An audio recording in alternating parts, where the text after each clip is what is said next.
গণতন্ত্রের পক্ষের শক্তি যাতে ক্ষমতায় আসতে না পারে সেজন্য সরকারের ভেতরের একটি মহল চেষ্টা করছে বলে দাবি করেছেন বিএনপি মহাসচিব মির্জা ফখরুল ইসলাম আলমগীর।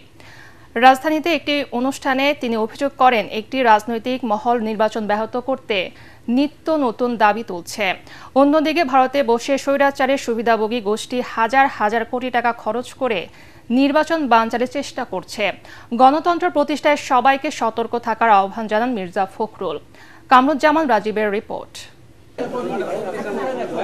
মুক্তিযুদ্ধের অন্যতম সংগঠক সাবেক প্রধানমন্ত্রী কাজী জাফর আহমেদের 10ম মৃত্যুবার্ষিকী উপলক্ষে জাতীয় প্রেসক্লাবে এ আলোচনা সভার আয়োজন করে ভাসানী অনুসারী পরিষদ ও ভাসানী জনশক্তি পার্টি।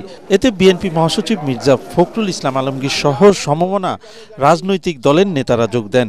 বক্তারা বলেন, দ্রুত নির্বাচন না হলে গণ অভ্যুত্থানের সুফল বেহাত হতে পারে।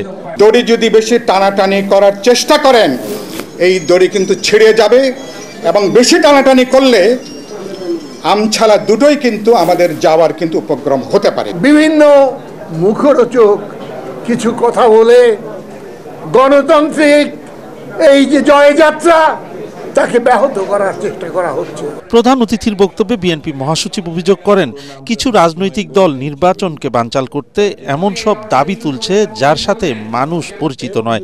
বলেন, নির্বাচন যত দেরি হবে সুবিধাবাদীরা ততই সুযোগ নেবে। কিছু সংখ্যক রাজনৈতিক মহল অত্যন্ত পরিকল্পিতভাবে নির্বাচনকে ব্যাহত করার জন্য নিত্য নতুন দাবি তুলে চলেছে। এমন দাবি তুলছে যার সঙ্গে বাংলাদেশের মানুষেরা পরিচিতই না। আমরা দেখেছি যখন একটা পরিবর্তন হয়, সেই পরিবর্তনগুলোর সুযোগ নিয়ে নেয় অন্যরা, এবং যত দেরি হয় গণতন্ত্রের প্রত্যাবর্তনের নির্বাচনের, তত সেই সুবিধা বেড়ে যায়। সরকারের মধ্যে একটি মহল গণতন্ত্রকামী শক্তির বিরুদ্ধে অবস্থান নিয়েছে দাবি করে ফখরুল বলেন, জুলাই সনদ ও সংস্কার নিয়ে জটিলতা না বাড়িয়ে সময় মতো নির্বাচন দিতে পারলেই সব সংকট কাটবে। সরকারের ভেতরে তারা অত্যন্ত সচেতনভাবে চেষ্টা করছে যে এই যারা গণতন্ত্রের পক্ষের শক্তি তারা যেন আসতে না পারে।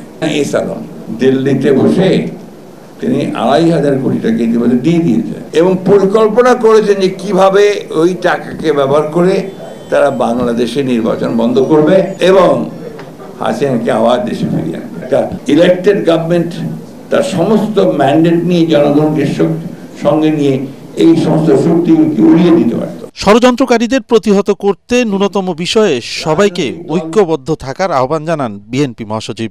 কামরুজ্জামান রাজীব, এটিএন বাংলা, ঢাকা। সেই সময়ে